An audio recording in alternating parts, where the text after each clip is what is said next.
All right, guys, this is going to be kind of weird, but ZRC is one of the brands that I've been more excited about doing a video on than many other watches. Hopefully, I'll try to explain why to you so you can kind of understand why I am so interested in the brand. But first off, I have to say big thanks to Exquisite Timepieces in Naples, Florida, and Nick and the crew, Tim and everybody has been super helpful with getting watches to me to share with you guys. So big thanks to them. Link in the description. Check it out. They do a ton of different brands, and ZRC is one of them. And they have many other brands that just, like, for the most part, I probably didn't even know about until I started really looking at their inventory, and then certain brands piqued my interest. ZRC is one of them. Probably this size. There's a bunch of different colorways. I'm still trying to figure out which one I want, but at some point I am going to add one. So 40 millimeter case, 48.5 lug to lug. You can see it's pretty much kind of like a flat plane, essentially, very slight curve to it. Now you do have this little bit here. This is just kind of part of the strap or bracelet, depending on which particular model you buy it in. So I'm not really going to count that in the lug to lug, even though you have to use that to clear the crown. You cannot put a strap in there and clear the crown. Thickness 14 millimeter. You have a 3 millimeter double dome sapphire crystal that's aiding in the 300 meter water depth rating on this watch.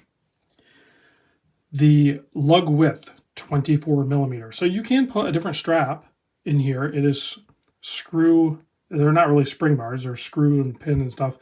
The straps that come on them are really high quality, so pretty much going to wear it on that. But at some point I will see one with the metal bracelet, which is pretty trick, maybe a little weird because the way it attaches is not a traditional fold over clasp or anything. It's actually separated, kind of like how Victorinox does too, I guess, but it's separate metal, and then you fold it over, and it might be a little weird learning curve, and then there's like this lock thing that goes like that on the metal. So I'm not sure that I'll gravitate towards the metal bracelet as much as I will just a regular strap for this particular brand. 8 millimeter crown, screw down obviously to keep that 300 meter water resistant, is also signed. 120. You know what? Let's talk about the crown for a second, because I have to show you something. You're noticing this. Well, this isn't accidental. This is intentional, because if the crown is unscrewed, which this is another weird thing, it's reverse thread. So I'm going to tighten the crown, which is actually going to loosen it. So it's righty-loosey. So you unscrew the crown, and it is awkward to interact with it for sure. It pops out, and you can wind it. Has an automatic movement in it that hacks and winds and everything. It's Swiss movement, so should be either the ETA 2824 or, depending on supply at the time of making the watch, could potentially be the Sellita SW200. I feel like this one might be the ETA. I can't 100% tell with winding sometimes. So, okay, it's unscrewed, right? You cannot, this will not clear that. So when you were to go put it on wrist, you'd be like, something's not right. Oh, the crown's not screwed down. So it's a safety. Simple, obvious, genius, right? Also, because the crown's not on either side of the watch, it's actually more comfortable to wear. So now to screw it back in, it's again weird, because we're going to push it in and then we're going to turn backward, which weirdly enough is fairly intuitive, even though it's backwards from everything we're taught about righty-tighty, lefty-loosey. So interesting. Now this clears. So now when you put it on, it works fine. Okay, bezel. One of the best 60-click bezels. And I'm talking, it's up there with how Tudor does it. So excellent clicks on this thing. Beautiful, beautiful.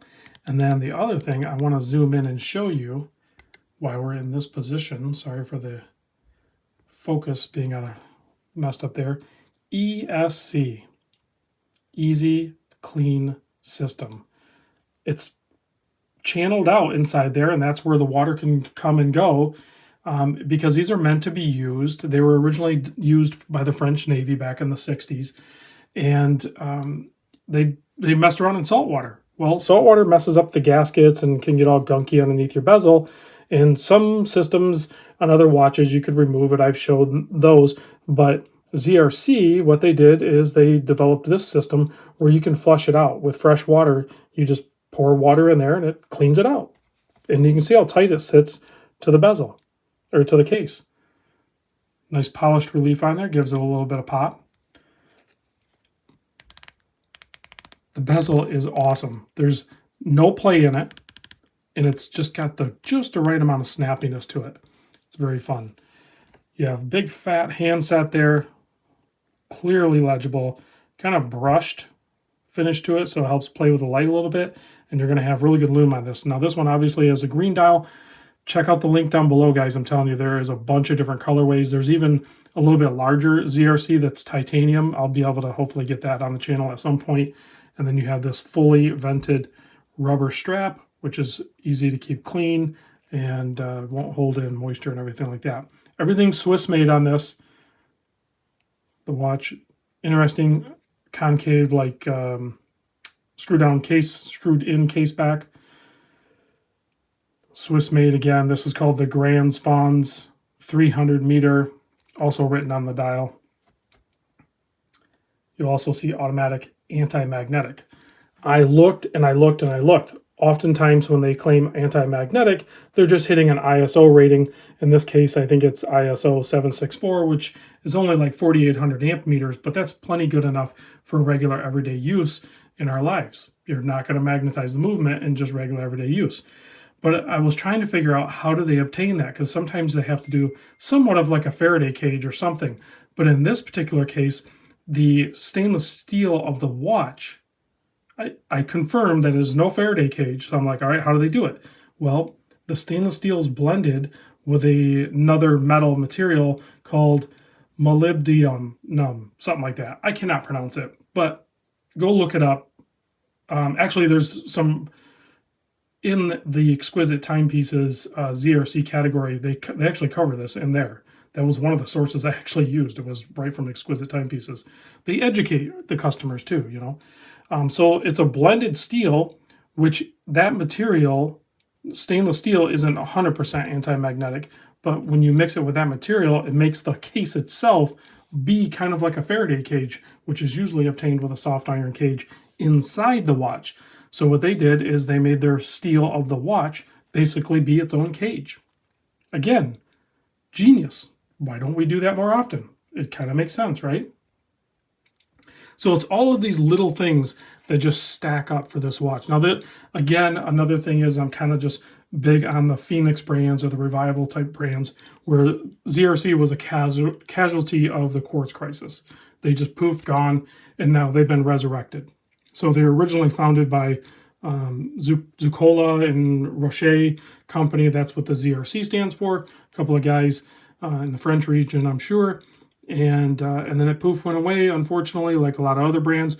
But then now it's coming back, you know, and it's, you know, been a while now. It's been in the works for decades at this point for the rejuvenation of it. And price point on this, $2,790. It's not a cheap watch, guys, but it is unique in every way, and I love it. I'm trying to be more passionate about non-ordinary watches, non-conventional watches, but yet still have some sort of merit. You can't just be weird for the sake of being weird, and that's not what ZRC is. ZRC is weird, but with intention, with purpose, and it makes sense. It wears great, feels great. Personally, a 7.25-inch wrist, I'm going to go with the 40. I'm still holding out because I still want to see the titanium one, but I feel like this watch is probably going to be part of the collection in the near future. It's just too cool. Life's too short to wear boring divers. I love divers. That's my favorite style of watch, like it is for most of you guys too. Add some weird divers into your mix, whatever it is. I'm telling you, they're just too fun. I really enjoy them. And the lume on this is great as well. Let's kill the lights and check that.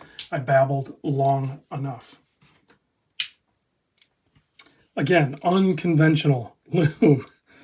It's just fun, right? I don't understand necessarily the purpose of it, but I'm sure there is. But it's still just fun. I like it.